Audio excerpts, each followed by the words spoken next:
And then in terms of sleep, sometimes just 1 hour can make a whole difference when you change time. Some people are very sensitive to that. One of the most interesting piece of literature I've seen recently was shown to me by a sleep doctor. And it's a piece that show just how much of a disadvantage an NFL team, or any team for that matter, from the East traveling to the West Coast. That 3 hour difference is just enough to push all of the team out of the peak hormonal performance window. Listen to that. That's big. It makes them to a disadvantage where they have 50% more chance of losing the game. Hi, it's Jeremiah, and welcome to the Wake Up Call podcast, brought to you by the Polysleep studio. Cheryl, Greg, thank you so much for joining me today. This is our second episode of the Wake Up Call. So to give a little bit of context to the audience, we have Cheryl that was with me last episode, which is Dr. Cheryl Gilloy, I should say, who's the founder and CEO of Somnolence Plus, as well as their non-charity, their organism, which we're going to talk about maybe in the future. Yeah. And today we have a special guest, Greg Bonnier, who also come from the entertainment industry, the cinema and filming industry, which is quite interesting because now you pivoted towards health and wellness with but it's all light. It is all light. It's all light and waves. That's true. And that's what we're going to talk a little bit later in the show with you today. You're the vice president of Healite, which developed something quite incredible. So I'm quite excited to have this conversation with you guys today. So let's jump right in it. The other day, we had a great conversation about, generally speaking, how and what can affect sleep and what is a good night's sleep. Yes. I really wanted to know about how our senses can be influenced or impact in both positive and negative way to really maximize the efficiency of the time we spend in bed and recuperate better. So let's talk about, for example, when we talk five senses, obviously noise pollution can be something that impact drastically your capacity to sleep.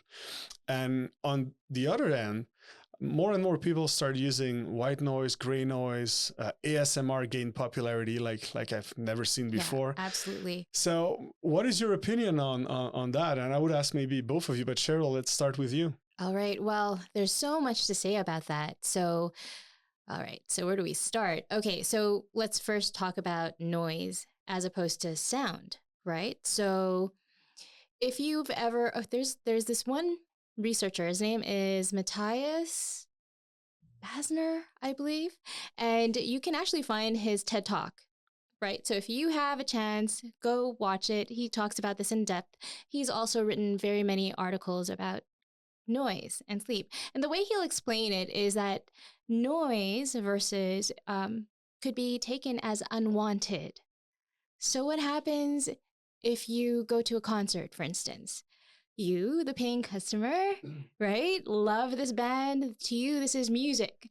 To somebody who lives 6 blocks away, I don't remember exactly the example he gave, that's more like noise. That's noise pollution to you. It's all a matter of perception. It's a perception thing. But here's the thing. If you live in an urban environment, we live in cities, right? So there's noise pollution all the time. This can actually disrupt your sleep because it wakes you up, obviously, right? We know this. If there's, what's the first thing we say? Oh, someone's sleeping, if you can keep it down, right? And there's a reason for that because we stay within the lightest stages of sleep when there's a lot of noise. So you stay in N1, N2, you're not cycling.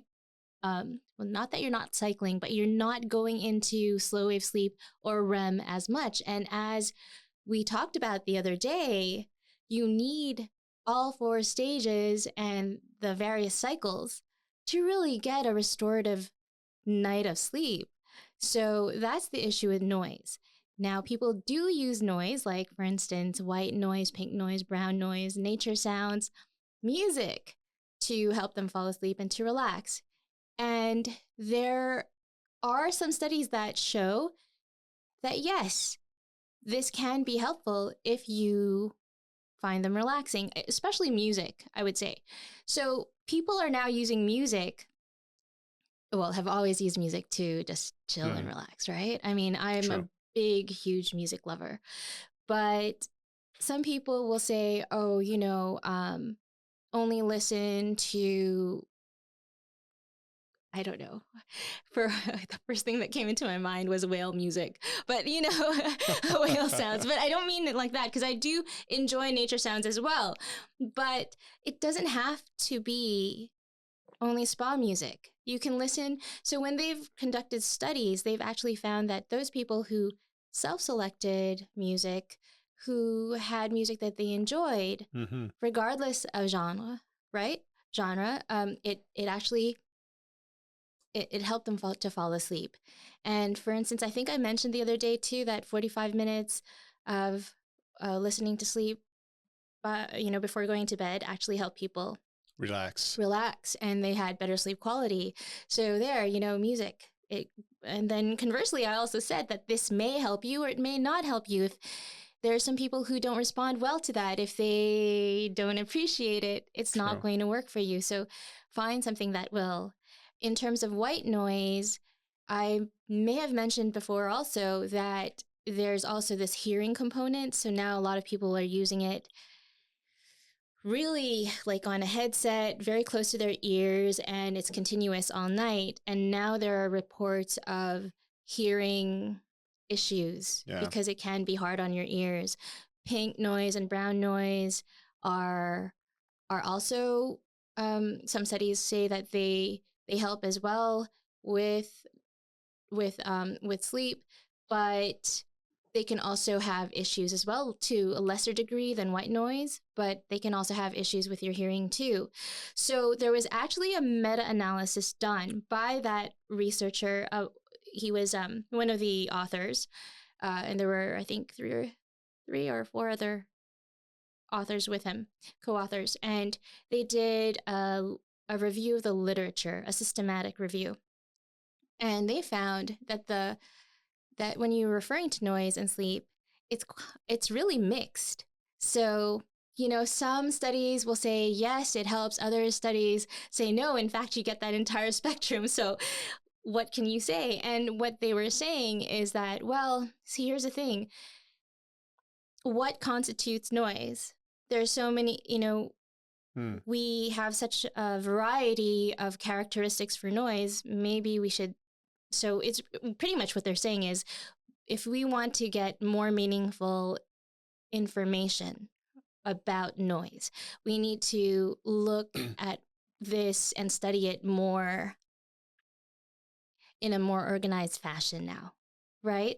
So that we have more data to work on and say definitively, this is when it can help and this is when it can't. But if you have studies all over the place, it's kind of hard to say, right? So that is their one conclusion, though. And you can see this. You can go online. Actually, they have you can find these studies online. If you're at a university, you can access them as well. So it's always interesting. Well, for me, maybe not for everybody else, but for me. So they said that with the widespread use of noise, to help people sleep, and the issue with hearing, you have to, we may need to think about this. Does the impact on noise on sleep, the benefits of it, do the benefits outweigh the negative aspects of it? Yeah. So what do I do? Now, if someone comes to me and says, oh, this really helps me, well, then I'll say, that's great. If it works for you, good. But just realize that if you listen to white noise continuously on your headset all night, there are certain things that can potentially happen. And at that point, you've done your job. You've informed them of the hazards. And also the benefits.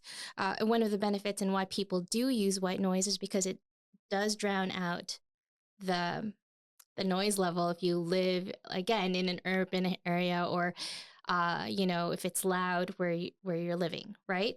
So that kind of helps you with sleeping. So that's what I would say. Yeah. So from what I'm hearing is it's again, how can, and there's not a one size fit all.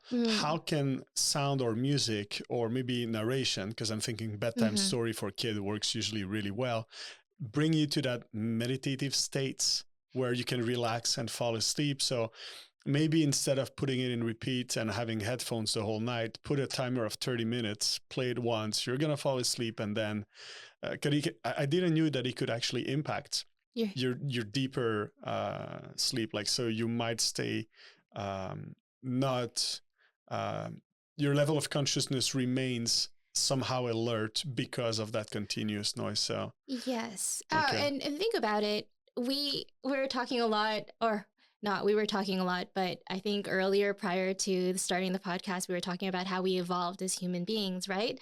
So when we're out in nature and you're sleeping, there are many things that could potentially harm you. True. So we have in our inbuilt in us, I guess you could say, these systems that alert us to potential danger. Yeah, it's a defense mechanism. It's like literally scanning. It's scanning the environment, right? It's fight or flight response. Yeah. And so if I notice that there's this strange noise, I will wake up because there's this noise. There's this risk. And I'm curious. I guess there's a huge difference also between a constant noise, which is a noise, but is not necessarily interpreted by your brain as something potentially dangerous, and a sudden noise that might be interpreted by your brain as something just like the change in luminosity.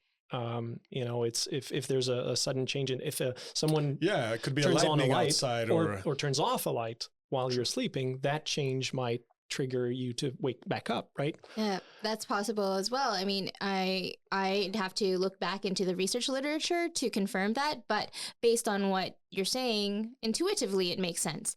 So if we clap our hands really loud by your ears, I mean, that's going to wake you up more or less, right? More or less. I know some people opposed to say the constant sound of a fan. Exactly, like which is white noise, right, throughout the night, and that actually helps you with that consistency. Okay, so it does make sense. The consistency of white noise covers up the loud, inconsistent noise that you hear, and therefore you stay asleep longer, and that's why people actually use it. Yeah. Right. So yes, there is that. Mm-hmm. Interesting. Yeah. So in and I'm wondering, is that even exist? I haven't been exposed to it, but noise cancellation now is becoming increasingly popular. So wouldn't that maybe eventually be an option that is more appropriate than trying to covering sound? Because from my understanding, the absence of noise is probably better than covering it up by something else. Anyway, I'm going possibly. I'm just thinking out loud here. Possibly. I think that, okay, the interesting part is there are some people who actually like noise and who actually prefer to have some noise. Because the biggest takeaway from all of this is it's individual dependent. It is. And nobody, there's no one size fit all solution to everyone. That's right. Because it's sort of, I think the analogy would be, are you the type of person who likes to study in a cafe, or are you like the person who likes to study in the library? Right? That's true. So people respond differently to stimuli, right? Yeah. So to resume that, quiet environment, always better. Not having 7 roommate or friends or someone, slamming the door is usually a good thing. And that all goes back to, probably our instincts, our survival instinct, which is it might be something threatening. So ultimately, having an environment that is quiet is probably better. If you're in an urban area where, unfortunately, there is going to be siren, there's going to be someone yelling, this is where maybe exploring other options to help you get to sleep, such as music or white noise or any type of noise, can be something interesting. Yes. On a personal level, are you guys using music or noise in any way, shape, or form personally? Yes. Yes. I have used noise. Well, okay. So I've used every. I like to engage my senses. When I do something, I think it helps me to have that aesthetic aspect of a sleep routine. So, for instance, yes, sleep hygiene is great. And I would say that for most people, for, sleep hygiene, it's sort of what you do. But I remember in one of our conversations, you asked, how do you build a new habit? Mm-hmm. Inherently changing something that you're used to doing is not exactly fun. You don't want to do it. So how do you make it more appealing to yourself? Well, one way is by doing things you actually enjoy. So I love music. So I'll listen to music. And it doesn't have to be right there before you go to bed, although some studies seem to show that it does help, right? If you enjoy the music and it makes you happy, right? It does that. So, but you can, let's say this. Remember how, I don't know if I said this the other episode, but good sleep starts in the morning, when you wake up. It's the decisions that you make throughout the day. It's your lifestyle. So I may have mentioned it in regard to meditation, but the same thing applies to music. If music is something that we know people enjoy and helps them to relax, well, you get home from work, what do? Play some good chill out music, It's that's great. Or classical music if you like that, whatever it is. Like I said, it's dependent on what you enjoy. And do this earlier during the day or the evening, and then later on, closer to bed, maybe calm it down a bit. And if you do like nature sounds, then do that. It's funny, I made that whale comment, but I found myself really enjoying the sound of water trickling in nature, especially during the pandemic. Well, technically we're still experiencing the impact of that. But when it first started, I would be listening to nature sounds. We couldn't go outside. We were stuck in here. In Quebec, we were probably we were really strict here. Yes. Right? Yeah. So in lockdown, what I listen to nature sounds, water, wind through the trees, all of these things. And funnily enough, also snow. I do like the sound of snow and, yeah.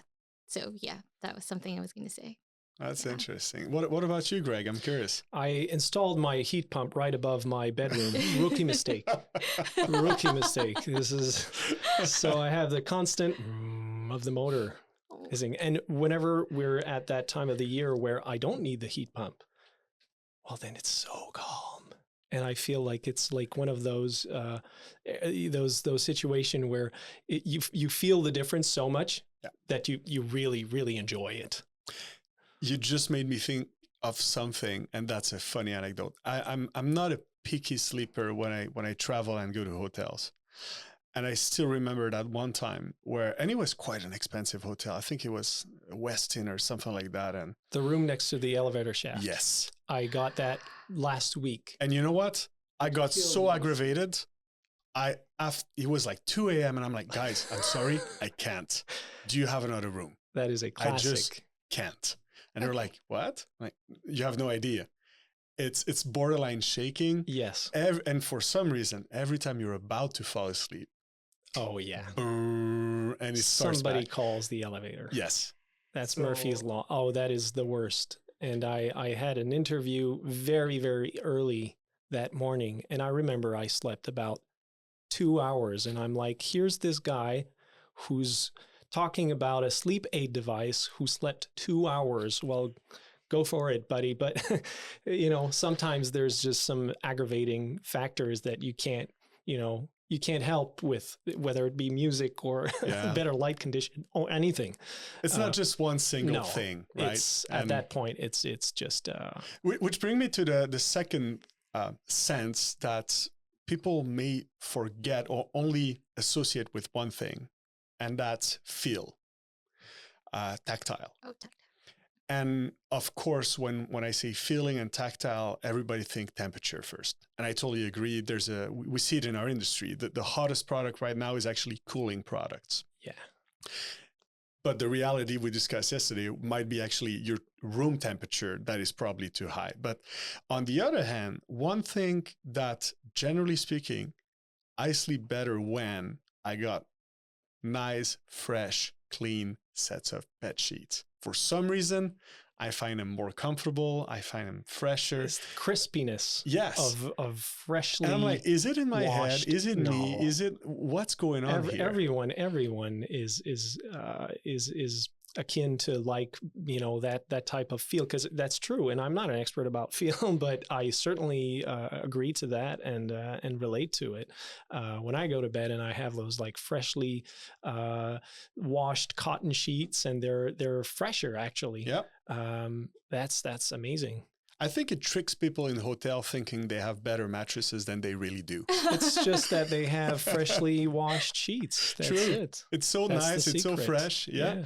So I'm curious. Yeah. I think that we develop positive associations with things. You know, it's very Pavlovian if you think about it. Even what we were talking about the other day, also about you know, the associations we make with our bed, etc. But we have with something soft, for instance, it feels good. There's something pleasurable about something soft as opposed to something rough. So, you know, if you have a comfortable blanket, it makes sense that you'll want to snuggle up in it. Yeah. Interestingly, though, that leads it back to temperature. So some people then want to, okay, just a question, because are you the type of people that like to roll in your sheets? Oh, yeah. Yeah. I need to be covered, but then it's got to be cold outside so that I'm not hot when I'm covered. Do you steal your wife's? No. I can't do that. So, you know, going personal, Oh, no. we're going to touch that maybe on an episode, but because my girlfriend is just like you, she's a night person. And like, I mean it, but don't wake her up in the morning. You're going to have a bad day. And of course, being in business, I often, you know, have to do things at very various hours, especially early in the morning. I'm also someone who moves quite a lot. And we've just said, you know what, during the weekdays, 2 rooms, and it made a world of difference. A world of difference because, like you mentioned, these different habits were really hindering her capacity to have a proper night's sleep. And me, well, interfering habits. Yes, literally. Interfering habits. Okay. Yes. Literally. So talking about stealing the cover, that was exactly one thing that she was doing, where I'm more of a person who's just going to lay in bed. But then then in the middle of the night, you're like, oh my God, I'm cold. Oh, of course I'm cold. I don't have any covers anymore. So yeah, I can relate to that. There's a solution to the cover thing.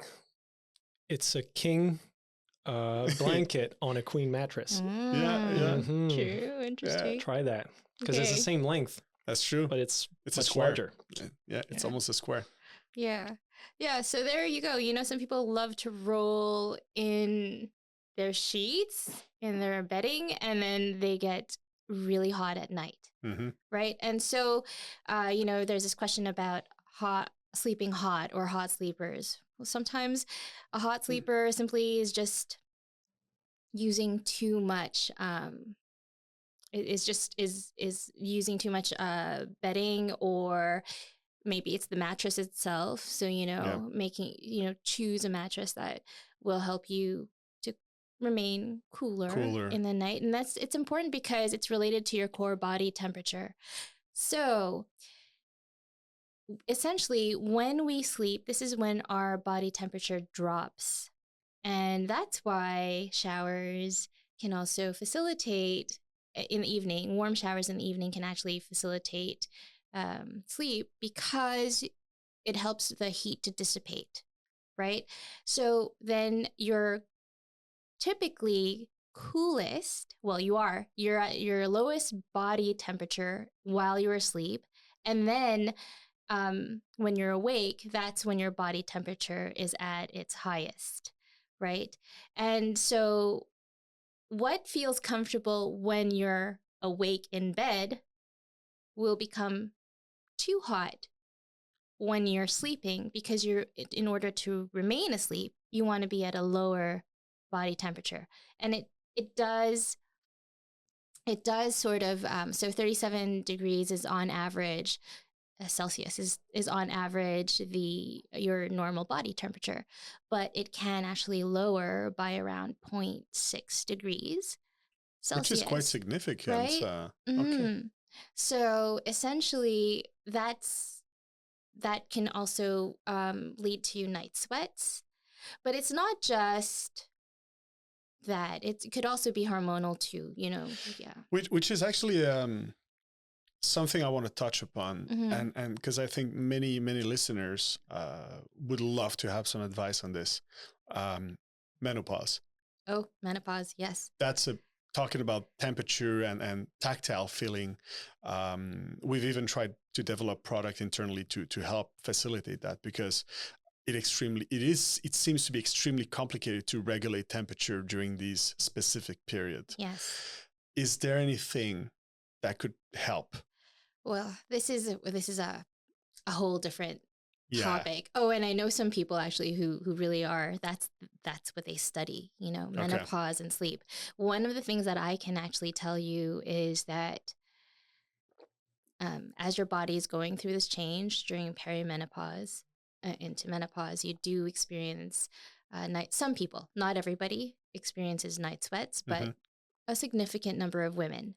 And in general, this is the stage in life when women have the most difficulty sleeping. So essentially with menopause, this is the time in your life, or perimenopause, where women experience the most difficulty with sleep, even more than, for instance, some people will say with pregnancy, it's hard, but it's not because of you, right? It gets to a degree, yes, when you're pregnant, it's hard.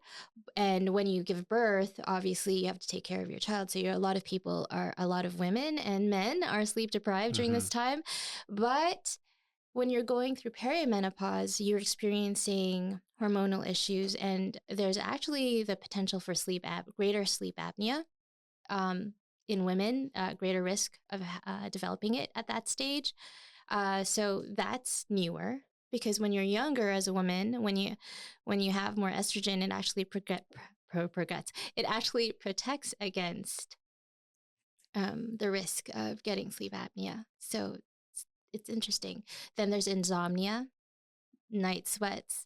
So really, it's a whole slew of things that can affect you. So here you have to think about things besides sleep. Well, yes, obviously effective sleep hygiene, but also thinking about what you're eating, what you're drinking. Exercise seems to help with menopause as well. I would say some people talk about hormone replacement therapy, and there are some people who are proponents for it, others who aren't.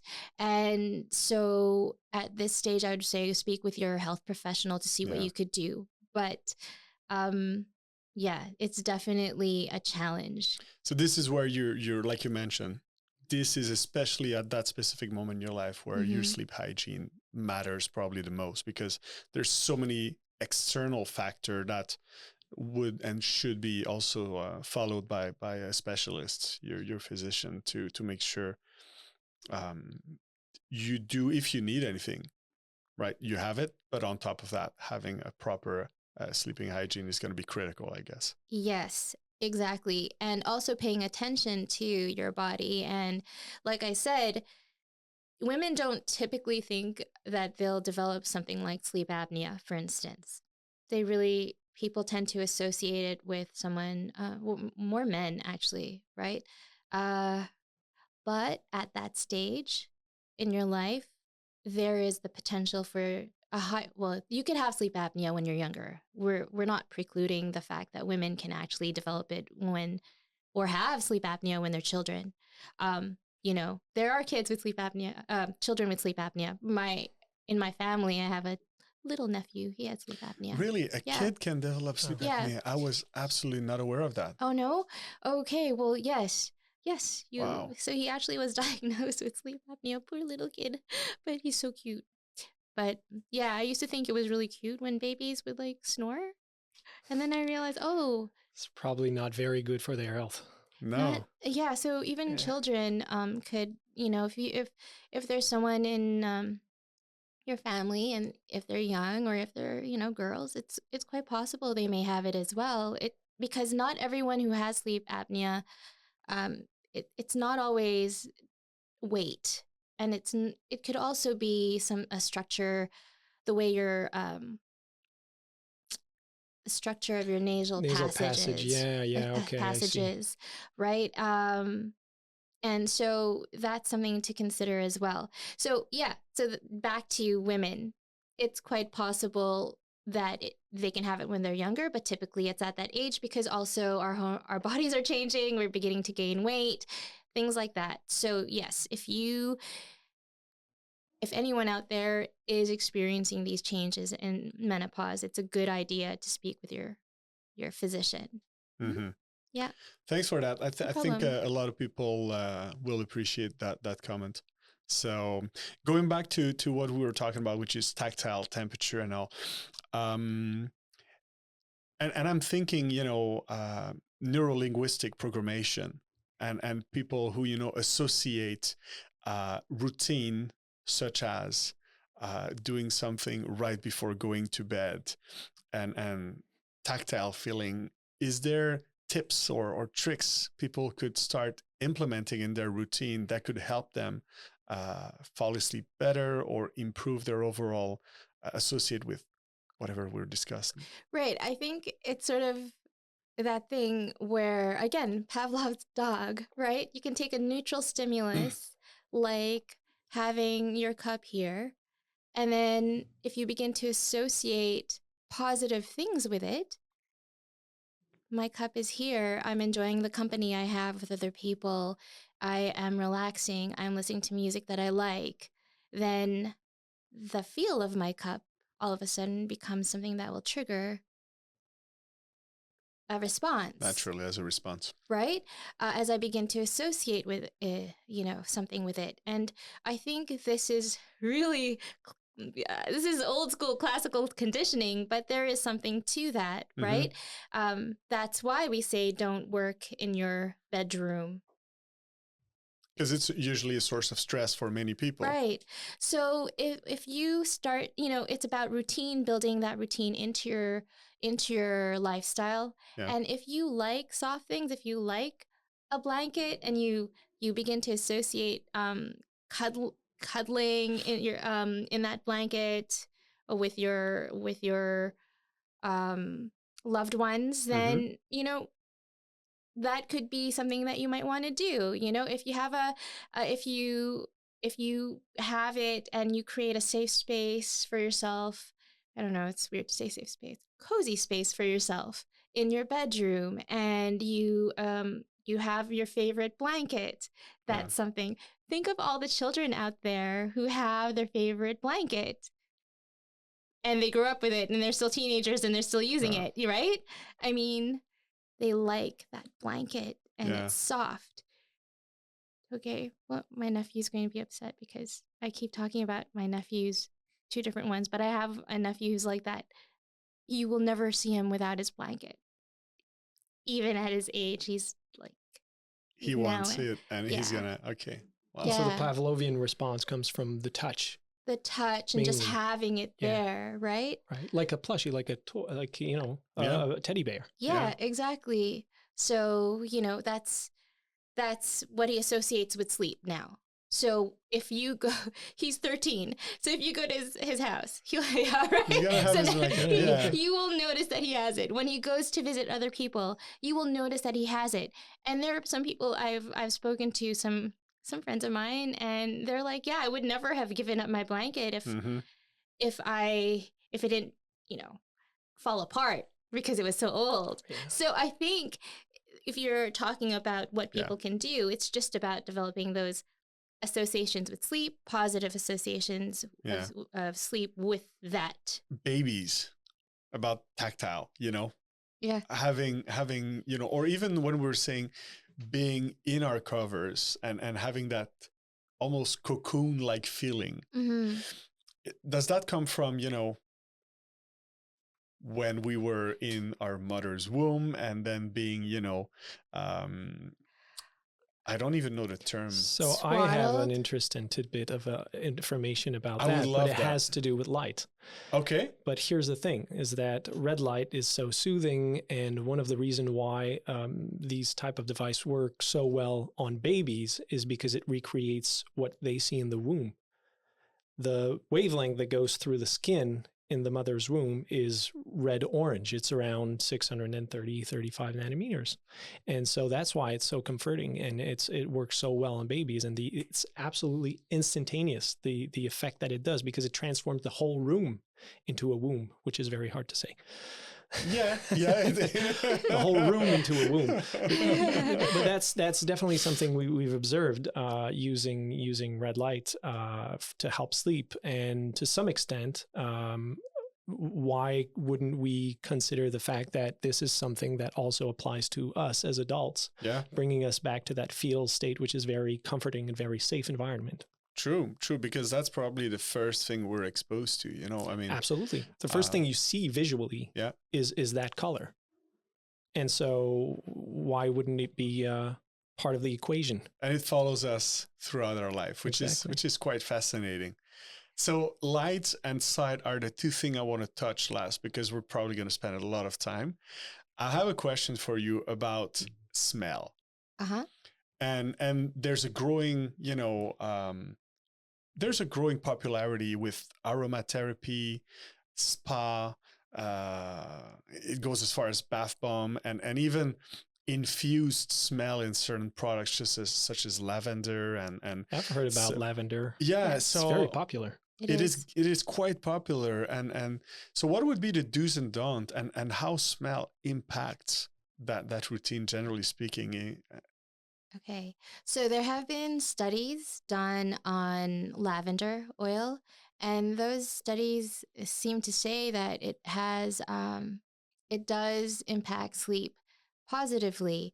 Again, though, there are not very many of them, so we can't say definitively, but there does seem to be something there. It's funny that you asked this question, because there tends to be a knee-jerk reaction, or I don't know if it's a knee-jerk reaction, but I obviously work with more of the research side, a lot of MDs and MDs as well. And when you when you mention essential oils, they kind of like do this, I don't know how. So I'm like, well, how do I deal with this? Because, Slippery how am I slope. going to talk about this? And I think what they're concerned about is thinking of all these things we're talking about as these tips, whether it be touch, smell, things you can eat, supplements, as being a magic bullet for sleep, which it's not. It's not, right? We don't have a magic bullet. Even cognitive behavior therapy for insomnia, which is what people really are using now to treat insomnia, right? That works for many people. It tends to work pretty effectively for them, but there is a percentage of the population that don't respond to it. So, when they hear, I think when they hear something like, oh, aromatherapy can do this and do that, their knee-jerk reaction is to say, well, it's not a magic bullet, and focus on the, good sleep hygiene, things like that. However, when you say, but people are using it anyway, and then they'll say, but it's true, people do enjoy it.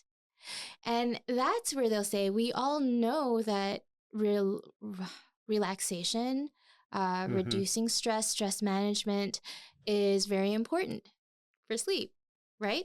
So if people enjoy the scent, then use it. If they don't enjoy the scent, then don't. And so I'm saying this because this is a real discussion with my colleagues, so because it is something that people do use. But we agreed that it is something that can help people relax. People find it enjoyable. People enjoy the smell of lavender for the most part. So go for it. I told you, I think the other day, that I use it myself because I'm just one of those people. Like I said, I like music. I like scents. I love perfumes. So you'll find me sniffing things at counters. I'm just like that. I enjoy it. For me, I have positive associations with doing that. If you do that, scented candle. If you prefer essential oils and over a candle, go for it. If you like to have a room spray, go for it. In terms of sleep. And then that's what I would say. I love what you're saying because I think we want to make sure the audience understand that clearly. Whether it's light, aromatherapy, a new mattress, there is no silver bullet. No, it's personal. It's individual dependent. And it's compoundable. Yeah, absolutely. One doesn't, it's everything. One help the other. If you have proper exposure to light at the right moment and avoid certain things at the right moment. If you have a 20-year-old mattress with a spring poking your back, of course you won't sleep well. Just like if you're in an environment when there's a club behind you. Or an elevator shaft. Yes. So that is such an important element you just mentioned there, because I want to make sure that anybody who's listening today, don't try to find a silver bullet to fix a problem, because there's none. It's about creating new habits that over time will help you improve your overall quality of sleep. And that's why we're talking about sleep hygiene here. It's not, I appreciate that comment because I think it's quite important. And human nature in general, we love to find that hack, that silver bullet. And that's where probably I think ASMR and white noise and all that became so popular, because people were like, oh, that's my silver bullet. It's the new thing. And it's the new thing because it's got a potential of being the silver bullet, that magic thing that, leads you to sleep. Yeah, that's, so thanks for that. So, ultimately it's again, all about find what makes you feel great, comfortable. Lavender might be something great, but also having a cup of warm tea a couple hours before, not tea, but infusion, definitely not tea or coffee. Infusion could help. Now into the big topic, because I think without even realizing it, we're exposed to it, or not exposed often enough to it, which is light and darkness. And what is our relationship with that, and how can we build our life around that? Because in our day and age, it's different for everybody and anybody. I'm thinking of someone who performs like a DJ versus someone who got a 9-to-5 job, someone who's but there is one thing that really ties it all together, and that's the advent of LED. And I don't want to demonize it. Okay, but there is definitely something, and there's a correlation between all of the acute sleep problems that a lot of people are living right now, and the exposure to blue light at time that they're not supposed to. So I can go a lot in depth into that. Let's start by what are the best conditions for going to sleep. So when you're actually sleeping, it has to be complete darkness. Every expert agree, and there's many ways you can achieve that. But it all starts a lot before that. You're going to start secreting melatonin around the time that the sun sets. So 5, 6, 7 o'clock. But that's not going to have an effect for a while. However, if you're still exposed to blue light, as far as your brain's concerned, it's still day. Don't start secreting melatonin.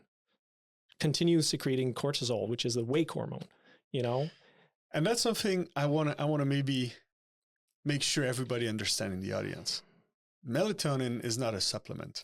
Melatonin is not a supplement. Right? No. It's and I want to make sure, And like, just- because a lot of people Just play by the tricks way, around that. Yeah. there's a lot to be told about melatonin and synthetic melatonin. Keep in mind your body will probably secrete about 1 milligram of melatonin. Right? I can go at the pharmacy and buy 10 milligrams right now. It's Which is crazy. huge. Okay. Just to put everything back into perspective, a lot of European countries and a lot of other countries in the world, governments have regulated melatonin. It's over the counter. It is about time. Take Germany, for example. Yeah. The amount of melatonin that you can buy off the shelf is 0.3 milligrams. That's good. That is 30 times less than what you can get here. So there's a lot of misunderstanding, and there's more and more studies and papers that are coming out about the misuse and the potential bad side effects of taking melatonin synthetically, of course. Yeah, I appreciate that, because I think a lot of people here, like you said, it's something we could buy so easily. And a lot of people in my entourage are like, oh, I have a hard time sleeping. Let's just take some melatonin. Yes, they and take it for granted. That's not, no. So light have a direct effect. And light has a direct effect because we now know that the expression of those hormones are directly linked to our exposure to light. And this is something that NASA sort of discovered empirically. So they were trying to regulate the circadian cycle of astronauts going in space. Obviously, they're going out into space. The Earth will turn around and round without them, and they won't have that 24-hour cycle, which is so crucial for a good sleep and a good wake as well. It all goes together. And so they thought, let's try something and emulate the sun. Okay, so we'll have blue rich light during the day, and then emulate the sunset and have only red light during the night. And it worked, and they didn't know why, so they kept on doing it. You know, if you have results, well, then you keep on doing that, right? But it's only and that's like back in the 60s. Okay. And if you look at submarines, the same thing happens in submarines. They don't have access to that 24-hour. They're on the Earth, but they don't know what time is it on Earth. But they have to keep constant communication with the ground. Same with when they're in space. And so it's crucial to keep that cycle, not just for their health, but just for logistics as well. True. And so they use the same principle. So in order not to disrupt the circadian cycle of mates that are sleeping, everything around the sleeping corners is red light. And I'm sure you've seen pictures of that. We've all seen it. And it's the same principle. And it's only they've been doing that for quite a while now, but only in 2002 did they discover exactly why that is. So they were doing it. They knew that it worked, but they couldn't explain why. And it has to do with certain cells that are in your retina. They're called intrinsically photosensitive retinal ganglion cells. That's a mouthful, but essentially what you have to take away from that is that those cells contribute in no way to your vision. They have nothing, they're not connected to the visual cortex. They have nothing to do with that. Their sole purpose is to regulate certain body functions, such as the secretion of certain hormones, and mainly alpha-aminase, cortisol during the day, and then melatonin at night. And so what they see, they don't see, but what they measure, those cells, is the wavelength. So the color of or the lack thereof, in terms of if they want to secrete, if they send the signal to secrete melatonin.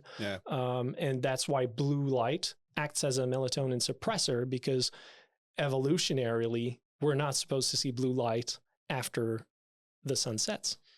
So where is the correlation with LED versus another light, for example? So here's the correlation with LED. Why we start having so much sleep trouble is because now we have phones, we have screens, and most likely all of your lighting is also LED based. True. And I showed you a graph earlier today. Yes, we're going to post it. If you can put it on the screen, you'll see that the first one on the left, upper left, is incandescent light. It generates very little blue component, blue light. right?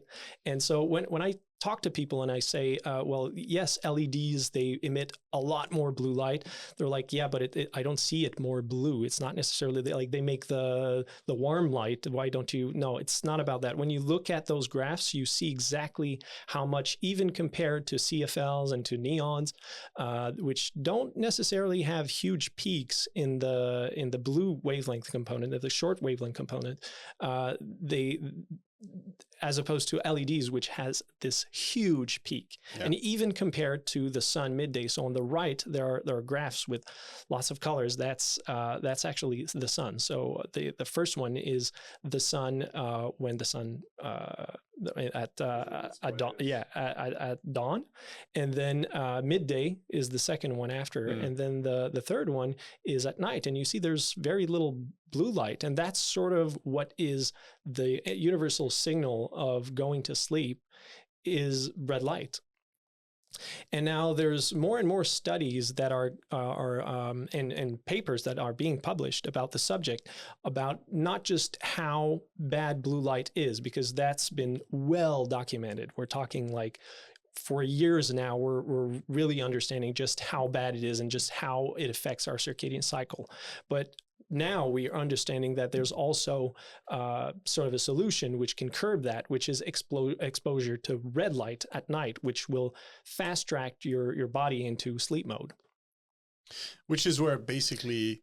Which is my area of expertise through this specific device. So I don't know just how well it translates on camera, but this color is exactly 630 nanometers. And the reason why we chose that color is because it's what most papers on the subject have been using, and it's a given, and it's working wonderfully. It doesn't stay up all night. Once again, best sleeping condition. Perfect dark. It has to be pitch black. So it's going to go off at some point. And this is part of the recipe that we've developed with the help of a sleep doctor called Dr. Claude Gonfier in Lyon, France. And this essentially is based on a protocol of 28 minutes, which is like most of the population, 80% of the population will be asleep. Their sleep onset time is about 28 minutes. So for 14 minutes. Which is before that 30 critical minute, 30 minutes, right? Right exactly. Before the 30 minutes into a slow wave, yes. And so the idea is that it sends a signal to your brain, and even through the eyelids, because it goes through the skin, to tell your brain, now it's time to secrete melatonin. It's time to go to sleep. It's going to relax. You're going to relax. It's going to be a soothing effect. There's a psychological aspect to it as well. Like I said, with babies, maybe that's part of the, so there's a psychological aspect, but there's not just that. There's also that biomechanism going through those intrinsically photosensitive retinal ganglion cells, which will tell your brain, now it's time to go to sleep. And this is going to have an effect on many things. It's going to have an effect on how fast you can fall asleep. Not everyone will see all of those benefits, but in most cases, they will. So it's going to have an effect on how quickly you go to sleep. So sleep onset time is reduced. It's going to have an effect on how deep you sleep. And then inherently, because you slept better, it's going to have an effect on what we call sleep inertia, which is the feeling of still being sleepy when you wake up. And actually, there's a 2019 study that came out exactly with this specific wavelength at the same intensities that showed that there is a significant improvement in sleep inertia in the subject of about, I think it's 30 subjects. It's fascinating because so I'm curious about the problem is light, but the solution is also light. And when you think about it, like as human beings and just anyone on the planet, any living thing has not really been experiencing blue light at night. Yes, there's the moon, but that's very little blue light. Usually after sunset, you're not supposed to be exposed to that amount of blue light. Something very new when you look at for how long Homo sapiens and all modern society. I had my first smartphone in 2008, and I was one of the first. Yeah. It was an iPhone 2. It's true. 3G. And the amount of screen time is just skyrocket. Every month, even though I try, I'm astonished by the amount of screen time, because Apple does a good job at showing you, right, Yeah. your screen time. And I'm Mhm. like, there's no way I spent 3-4 hours. Like, and I'm not like many teenager 8 hour on their phone. So, So yeah, it becomes a problem. That's something that I've been seeing in the sporting industry. The guys, they're young players. They're on their phone all the time, and their head performance coach or head performance directors or head athletic trainers, they look at those stats, and they're like, okay, now you should stop looking at your phone at 3 o'clock in the morning. This is a problem. This is part of why you can't sleep. so there's a direct correlation with athletes and the use. Because athletes are obviously a younger individual by nature, and obviously the younger generation have more screen time, and they're with their phone at night next to the bed. And what's the first thing you do when you can't sleep? You read on your phone. That's incredible. It's something that you see, and we have to be honest with ourselves, right? I mean, I've done that in the past too, you know? And I think it's not even just that. It's did you mention, I think you mentioned how or maybe this was before the podcast started recording, but it's how close also the phone is to your face. So what you have to understand is that in terms of physics, light loses power to the square of the distance. In just fancy words to say, the closer it is, the more you get, and it's exponential. And that's the problem. The screen is not too bad. The TV is not too bad because it's far away, but your phone is right there. So it might emit the same amount of light at the source, but you're not watching it from the same distance. So we're all jumping on a bandwagon with virtual reality and VR headsets. What are we getting into?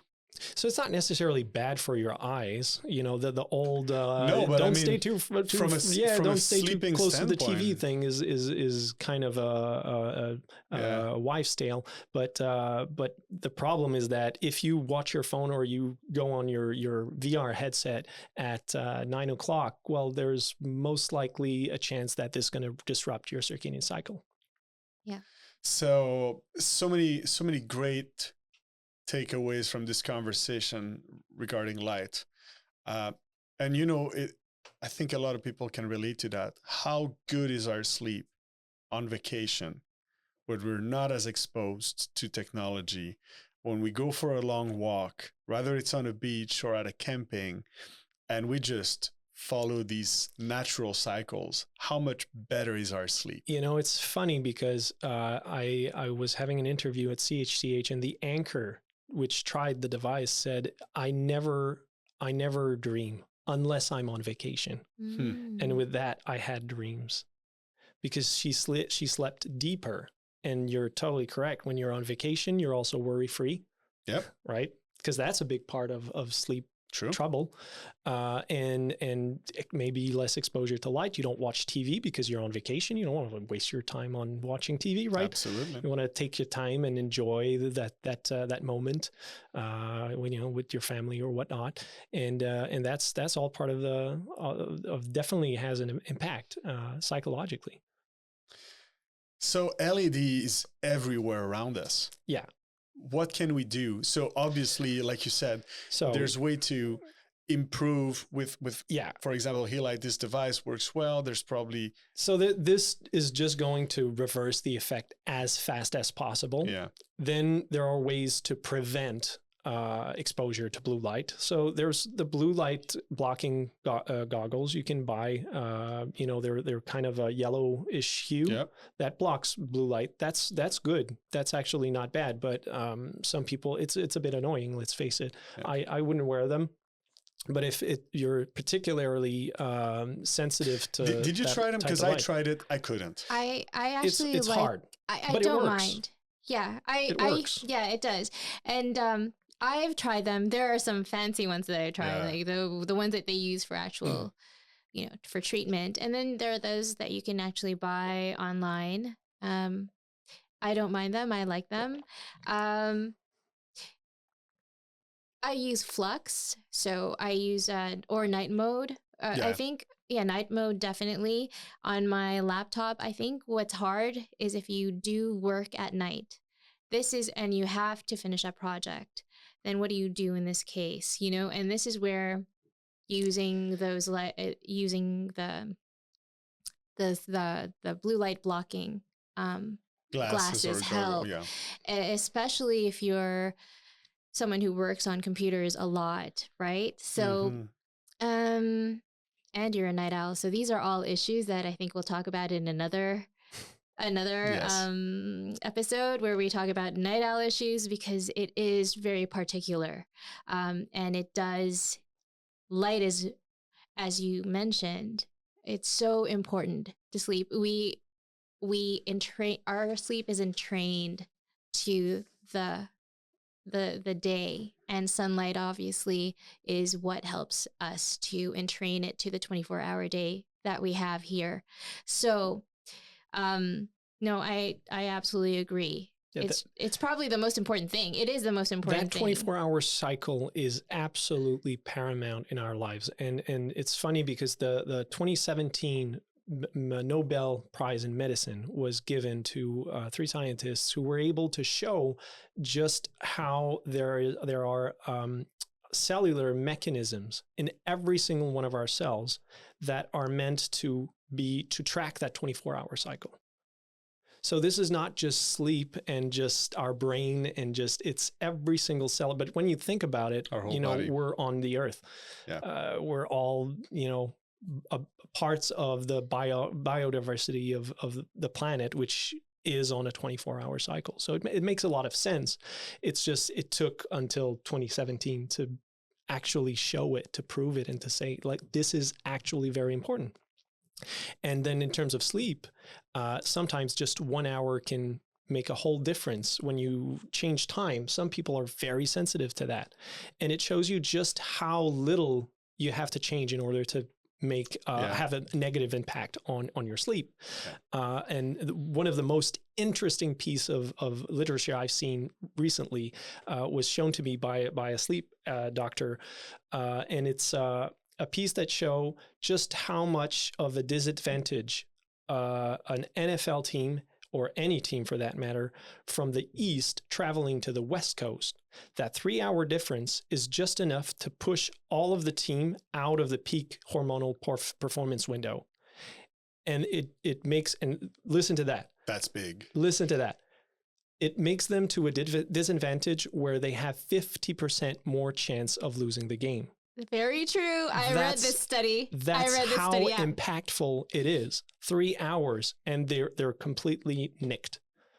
And there's certain sports where the frequency is so present that they can't decide to go to that city 2 weeks in advance, right? So in the NBA especially, talking to NBA teams, they told me that they are the one who are not necessarily moving the most, but moving the most in a small amount of time. So sometimes in a week, they have to be in 3 different cities. Okay. And what the high performance directors tell me is, here's the problem we have.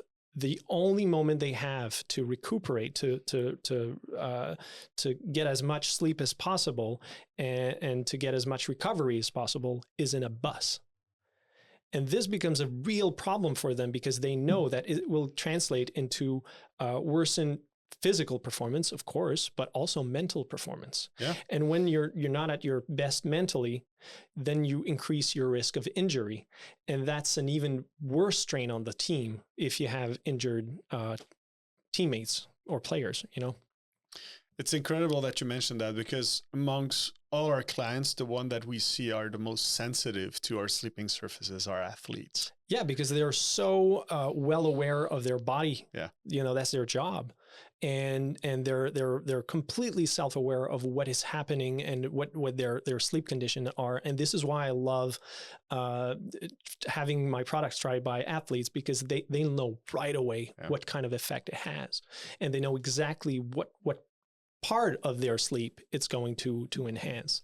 True. And how it's going to translate into the game, or whatever discipline they're doing, and that's absolutely fascinating. And there's in any sport really, when you think about it, because it's and the word that is in the mouth of every single coach and high performance director right now, and the cornerstone of recuperation and recovery is sleep.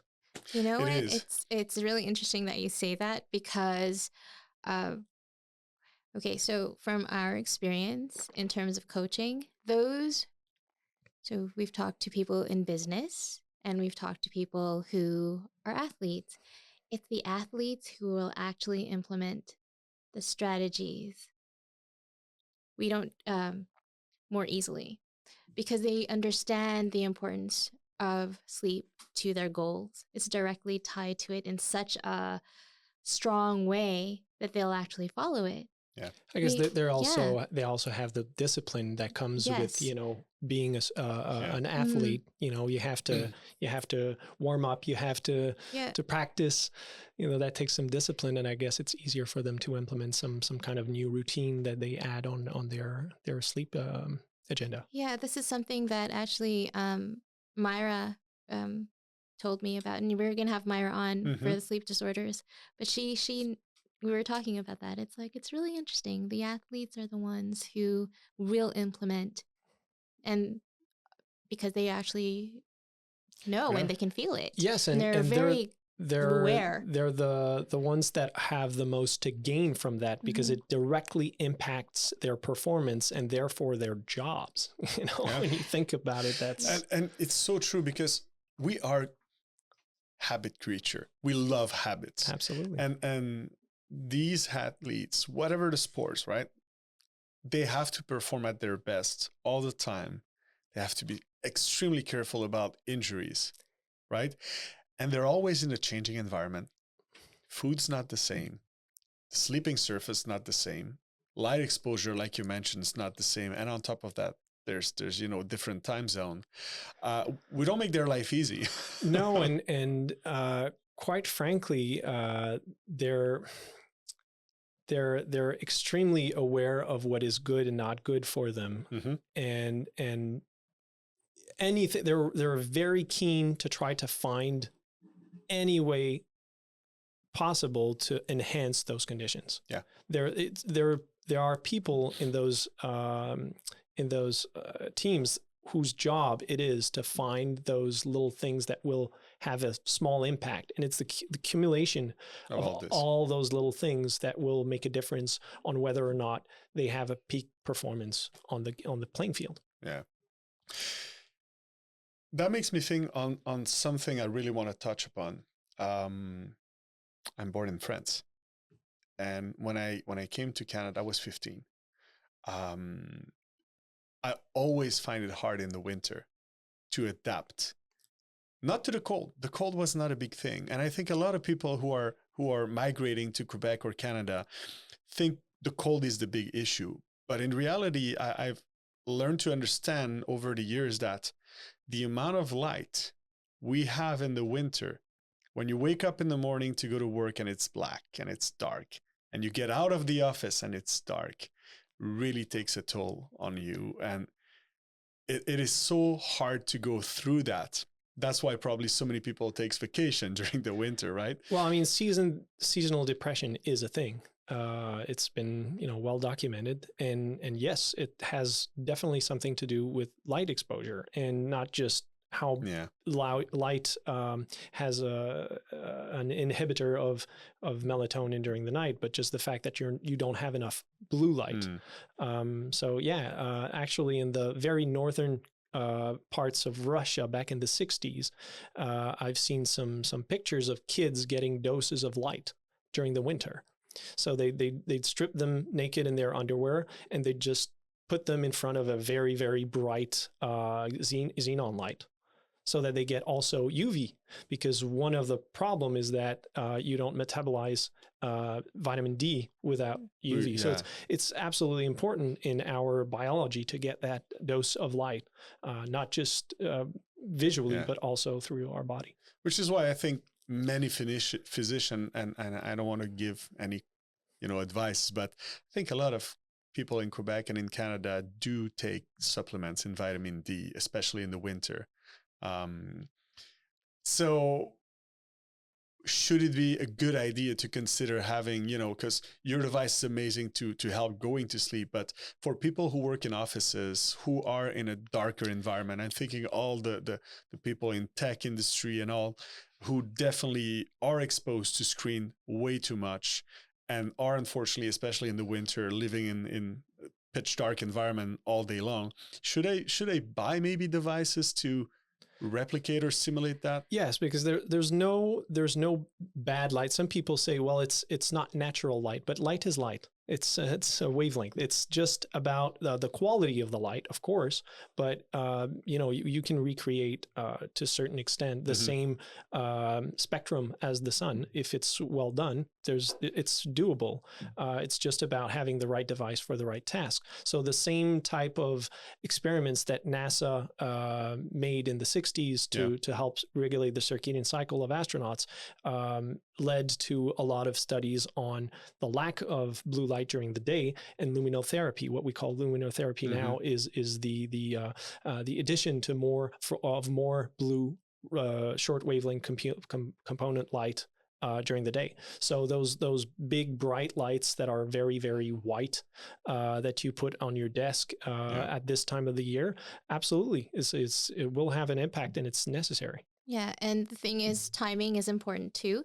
So they're actually really good for helping to advance your circadian rhythm. So you can use it for SAD, seasonal affective disorder, right? But you can also use it. So if you were to go for treatment for delayed sleep phase disorder, right? Delayed sleep phase disorder, we'll get into that when we talk about disorders. Yeah. And it really is just another word for people who have to wake up at a time that doesn't correspond to their night owl schedule. Okay. So, they're not waking up at their desired time because they sleep too late and so they can't get the 7 to 9 hours. So if you can't get the 7 to 9 hours, what do? You have to advance it, right? Because it's easier to do. It's not easy to do, but it's easier to do that in some cases than to make a lifestyle change and look for a job that'll be a night shift, right? So in that case, you have light therapy, and that's part of the light therapy. You have dark therapy, you have melatonin and sleep hygiene. It's because your body tends to, it's naturally supposed to be awake later than everyone else. It's going to be something that's, I guess you could say, chronic for as long as you have to wake up. So you can use the treatment, but then chances are you'll have to do this again. It's not something that you do it once and it's changed. It's not a one-off, because it's a genetic thing. You're born that way, So it will help you to temporarily shift. And that's where light is so important in so many ways. It is, there's a word that I didn't use before because you said don't use too many scientific terms. And so I said, okay, fine, no problem. Zeitgeber. So zeitgebers are external cues, and light is probably the most powerful one, and so.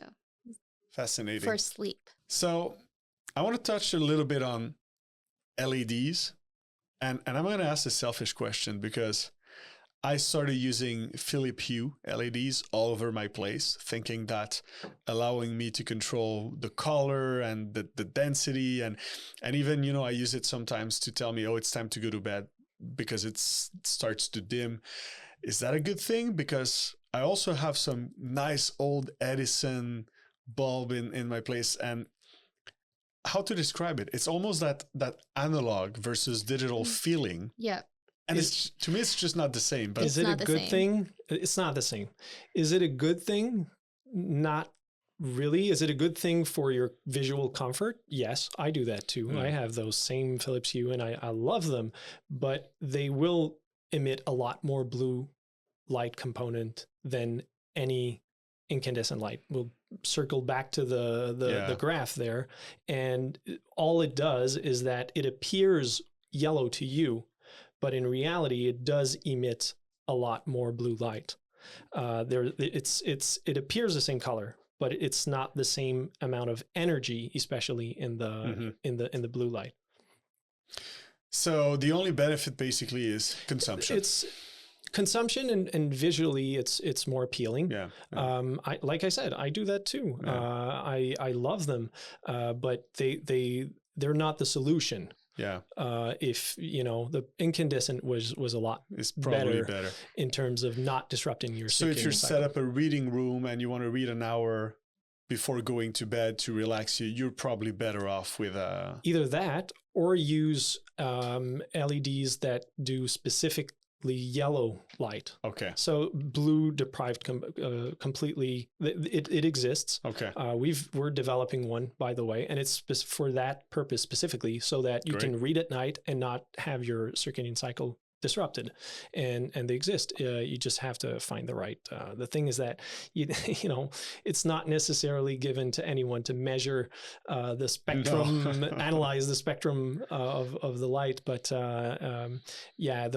anything that is sort of white-ish, so that appears like a warm white. So if I talk in terms of color temperature, we're like 2,700 through 3,000 Kelvin. Yeah. It's going to appear that color. It's going to be that color, but there's going to be a lot more blue in there. Okay. You won't see it. You won't perceive it, but it's there. So it's like on the graph. The good old incandescent bulb might be a good option as well. Right. It's better than LEDs for the most part, but they themselves, even incandescent light bulbs, that also can disrupt your sleep because it is light still, right? Yeah. So that is something that, we as sleep coaches would say, it's even starting at around an hour before bed, start to really dim the lights. Now really go into prep mode. And if you do need to read, very soft light, very low soft light, because intensity matters too. One thing that I was going to say is that I like that. So when we develop innovations, sometimes we're talking about those magic bullets, and then we were talking about how things compound. And if you compound, it's much more effective. Compound beneficial practices together, they can help. It's not just one thing, right? And what I thought was really interesting about that light, the He light, was how you said you worked with a sleep expert who said, make sure that it turns off before 30 minutes. So when we develop innovations, when we do something and we create sleep aids, I think it's really good to work with someone who understands sleep and not just make a light for the sake of making a light, right? And I think this is where, when we talk about light pollution coming from outdoors and street lights and how everything's being now converted. Yeah, because there's LED everywhere. Everywhere. This is where you're like, okay, what were our urban planners thinking, or whoever is responsible for that? Because I know that on my street, the lights were converted to new LED lights. And before that, they were bright, like white, very blue. It was just so bright. It actually hurt your eyes. Now they've changed the color to something that's slightly warmer, but we know that there's still an issue with them. So can you tell us more about that? Well, it's a trade-off because here's the thing. What disrupts your circadian cycle is the blue light component, as we said. Yeah. But the way our vision works is that we're going to see a lot more contrast in blue light. In other words, any light that is more akin to white, we're diurnal mammals. We're supposed to hunt during the day, so we'll see all the little details better when there's more blue light. But it also disrupts our circadian cycle at night. So the conundrum here is that we have technically better quality light that helps us see better when, say, we're driving, which could potentially avoid more accidents. But that's to the disruption of your circadian cycle. There's a trade-off. Right. And the disruption in your circadian cycle then can lead to sleepiness. And we know that sometimes there's a statistic that says sleepiness when you're driving actually leads to more. Yeah, you zoom out and that's it. Microsleep. Since this is such a new problem, we're still sort of understanding the inner workings of all of that and sort of weighing the good and the bads and pros and cons of what, is the best to do in an urban environment. And that actually, just to give you an idea, it's very seriously taken by all the governments. But just as an example, in France, they commissioned a report on the effect of LEDs on the general population. So that's the public safety of the French government, 2014. They released it in 2019 as a 400-page report. Wow. It's a very serious debate. It's a very serious public issue that people are really delving deep into. So good advice. If you live in an urban area, pair of earplug and blackout curtain. Yep. Yes, or a sleep mask. Yeah. There you go. Wow, because and we're not even talking Tokyo, New York, we're on top of the lights. There's LED screens everywhere, Absolutely. Right?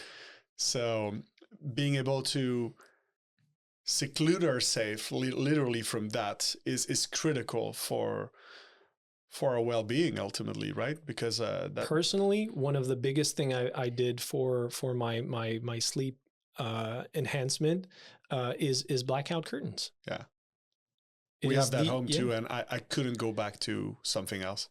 It's the single most efficient change that I've done in my life. This and exposure to red light before going to sleep. Wow. Well, thank you so much for that. I think we have one thing that we wanted to debunk. And I think based on our previous episode, it's going to be quite easy. We all have this friend that, we're tired. We're on the two-seater in a loud car and the guy's falling asleep. Or in a loud environment such as a concert and he's falling asleep. And we know that person who can sleep anywhere at any time. Is that a good thing? Is that healthy? No, not at all. That person is sleep deprived for sure. If you're in a loud place and you're, as we said, when we talked about sound, how that's supposed to wake you up. Well, if you're falling asleep at a concert, then obviously you're lacking sleep. But it's funny though. I find it really interesting that they do say that, I'm a good sleeper. I can sleep anywhere. Anywhere, yeah. Right? But in reality, no, man. You're just sleep deprived. So that's good. Next time I'm because I was jealous of that for so long. Right? That person, you're at the airport, it's not comfortable, you're tired, you just can't sleep. And you see that person next to you in the worst possible position, sleeping like a baby. And they're basically just more sleep deprived than you are, right? Exactly. Interesting. Well, thank you for that. Welcome. Janine, do we have any questions from last episode's comments or people who sent us anything? We have a question from Aldo. It's about electromagnetic fields, and it says, is it bad for me to have my phone laying next to me while I sleep? Oh, that's a good one. I have an answer to something that. I would love to, yeah. So a phone will not emit that much electromagnetic field just because it's a very low power device. That being said, electromagnetic fields can disrupt your sleep in a big way. And we've all heard of those stories of the alarm clocks, those electrical alarm, those brown one that we all had in the 90s. Yes. These, some of them had electrical problems with them because components have different tolerance. And sometimes, they test a unit and it's safe for, the FCC. Mm-hmm. It passes the electromagnetic tests, but some of them, they go above. And I've seen stories of people saying, I had bad dreams, I see ghosts at night and whatnot. And they took the alarm clock out of the equation and it instantly stopped. So there is a correlation. I'm not an expert in the subject. I'm just relating to that those stories that I heard, but there's definitely something. You know what? I don't even, if someone still sleep with that, just how bright it is, right? Right. Please don't. Just don't. Take it out. But your phone should be safe. Okay. It's not enough power to. The problem of the alarm clocks is that they're plugged on the AC. Yeah. Okay, great. Thanks for that. Although, then again, let's go back to Pavlovian. Sleeping with your phone is not a problem in terms of electromagnetic field. But it's a bad habit. It's a bad habit, and you associate it with staying up, scrolling, and all the things that you do during the day. I do have something to add, though, in terms of light. So I was speaking with someone the other day, and she said, you know what? And so someone out there who's really entrepreneurial might want to take note. She's like, I would buy one of those, like a gadget that would cover all the electronic notification devices that I have in my room, because the light pollution I have in my bedroom, living in a contemporary apartment, is crazy. There's like a red light here, a little blue light here, a green light here. And as we know, you need darkness in your room, right? And so if that's the case, what do you do about these little tiny little LEDs all over the room? You need to cover them. I cover them with electrical tape. Yeah, you do, right? Serious. So there you go. You don't even have to buy something. You could just maybe in a hotel. We were talking about hotels. Yeah, I can't stand it. I take the alarm clock and I put it the other way around, or I unplug it. Yeah, Yeah. Now that you mention it, I have none in my room because I just can't. It is going to wake me up. It's not even that. It's also there's a recent study. Did we talk about this earlier? I'm not sure. It's like we had some conversations about this. I know if I have mentioned this before, well, sorry, repeating myself. But there was a study that came out last year, and they found that when there's ambient lighting in a room, it can actually lead to an increase in blood sugar levels and a potential increased risk in cardiometabolic disease. Think about that. That's bad. Well, once again, we come back to the fact that some people will say, well, it's just because it's a psychological effect or it's a placebo. No, there's a biomechanical response to light, especially at night. So valuable. Interesting. Yeah. So, because these are details that are quite easy to forget, to overlook. And they can have a drastic impact, especially over time, like we said, because this compounding effect, whether it's positive with all the tips we're giving or negative. It can be compounded negatively as well. Exactly. So awesome. Think of Midtown Manhattan. Fair enough. There you go. Yeah. Janith, any other question? We have one last question. It comes from Clara. She says, can sleeping with my pet affect the quality of my sleep? Oh, God. That's That's a good one. Yes. Yes? There's actually a research study on that. And Please tell me it's good. Yeah, it's not good. Oh. Well, okay. There are a couple of things from this research study. They said that if you have a partner in your bed, it can be good if it's your spouse or your, girlfriend, boyfriend. It's just a partner, right? That can actually be good. But if it's your kid, if it's your child, if it's your pet, not so good for your sleep. Yeah. And probably because, again, your sleep stages are going to be affected. Yeah, I think, a child moves around a lot. I'm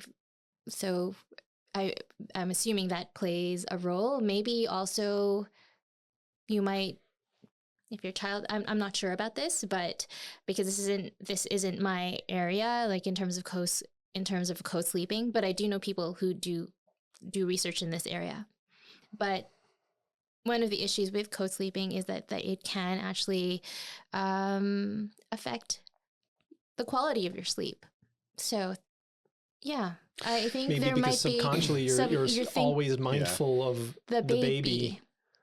But I can relate to that for pets, because we have 2 cats, and we've had, I mean, it's a habit, and it's always the same thing. I'm gonna go to bed. About 5 minutes in, my cat will come, and he's gonna have to go under the cover next to my right legs, and he's gonna stay there for probably 20-30 minutes. I'm gonna fall asleep. And then he's going to leave because it's too warm, it's too hot, I move too much. But every single night. So I can imagine, at least he doesn't stay. But I can imagine if you have a dog or a larger animal, or I just... have 2 dogs. A 6-pound one and a 60-pound one. The 60-pound one stays on the floor. You know. Yeah, I know. I don't have a pet, but I did kitten sit for a friend of mine a while ago. And I couldn't sleep because the kitten would come up and then paw at my hair, right? The entire night. So I actually had to, like, you know, close the door. And I knew I felt so bad because it's a cute kitten. He's going to scratch the door and he wants to be with you. So, you know, not the best idea. Preferably not. So I have a recommendation for that. If you're a pet lover like I am, put a little castle or a bed where the animal can go in close to your bed, because ultimately they just want to be in the same room and they want to be close to you. If it's a carpet for the 60-pound dog, that works as well.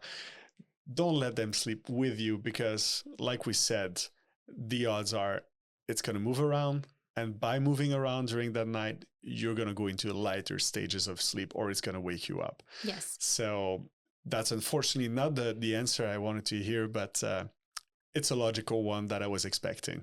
Yeah. Good. Any other question, Janith? That's all? Well, thank you so much, Greg. Thank you so much, Cheryl, for being with us today.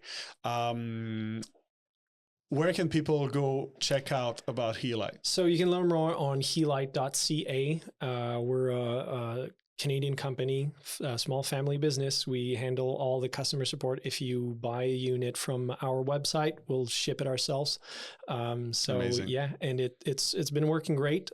We've sold around 35,000 units so far. Congrats. And only 4% return rate. If it's not for you, no problem. You got 30 days to try the unit and you can send it back. You just reach out to us and we take any units that doesn't suit you. Our goal is to help people sleep better. If it doesn't work for you, fair enough. That's amazing. That's amazing. And Cheryl, I would like you maybe to present a bit your foundation, because Somnolence is not just corporate and personal. Yeah. It's also a foundation that helps a lot of people. Right. Okay. So we have Somnolence Plus, which is a for-profit. That's the business side. And then we also, the same people who started up Somnolence Plus also created a foundation, but there's actually more people than just us. There were other people we partnered with. And we started with the premise of creating a conference that would educate people on the importance of sleep, but in a really engaging way. And so we called that Snooze Fest.